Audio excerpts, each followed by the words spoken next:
everybody, thank you so much for joining me today. Today I have my May Book of the Month box, so let's check it out and see what's inside. Here is a look at my May Book of the Month choice. This is The Man Made of Smoke, and this is a thriller. The author is Alex North, and the quick take is a son follows in his father's footsteps to unmask a serial killer in this eerie, spine-tingling thriller. I also ordered some add-ons. I ordered a memoir, I Regret Almost Everything. This is by Keith McNally. The quick take is the man who made New York City's downtown food scene what it is, recounts his hard-earned path through the culinary world. I actually have two more add-ons. The next one is by Sarah Penner. The first book I read by her was a Book of the Month book, The Lost Apothecary. So I'm excited to read her new book, The Amalfi Curse. This is a historical fantasy, and the quick take is, in a seaside town where an ancient curse reigns, two women must use strength, wit, and magic to put a stop to it. And I loved The Lost Apothecary, so I'm super excited about this one. And the last book is a contemporary fiction, Jane and Dan at the End of the World. This is by Colleen, Oakley. And the quick take on this one, a struggling couple's date night takes a shocking turn.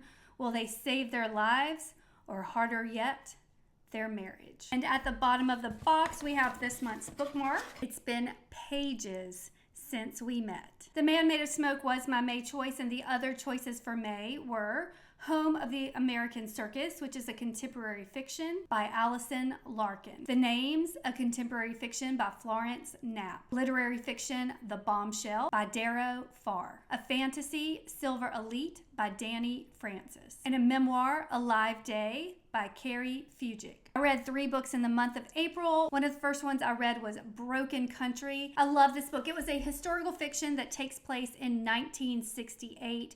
It also has flashbacks to 1955, but this is a heart-wrenching love story, love triangle. We just learned what people will do for love. This is one of the best books of the year. I highly recommend it. This next book is one of the October 2022 choices, and I ordered it recently as an add-on. Thank you to Lulu, one of my subscribers who recommended this one. She also recommended Rules of Civility that I loved. This is a historical fiction, and it makes you think about the inspiration behind Nathaniel Hawthorne's The Scarlet Letter. This follows Isabel. She and her husband travel from Scotland to Salem, Massachusetts. Her husband ends up working on a ship, so he is gone for several months. She runs into Nathaniel Hawthorne. They fall in love, and she becomes his muse for his book, The Scarlet Letter. There's so much more to this. I love how they imagined Isabel as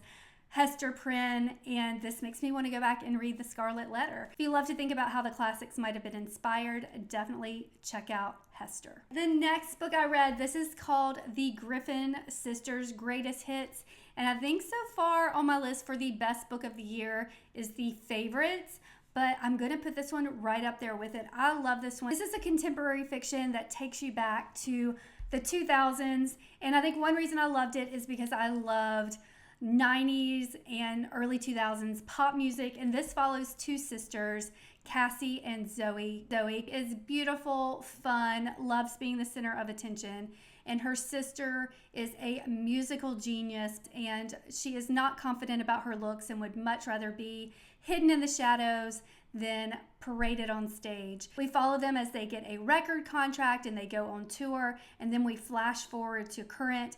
Cassie, the musical prodigy, is now living off the grid in Alaska, and Zoe is a stay-at-home mom juggling all the things that life is throwing at her, and we find out in this book why they are no longer communicating, what happened on tour, and it's just a fun, twisty turn. If you love Y2K pop, you'll love this book. It did not get the best reception on Goodreads, but I loved it, and I'm actually going to put it in my ranking for best books of 2025. That was everything in this month's Book of the Month unboxing. If you're interested in trying Book of the Month, I will have a coupon code in the description below, so be sure to check that out. If you have read anything that you love, please leave that in the comments below.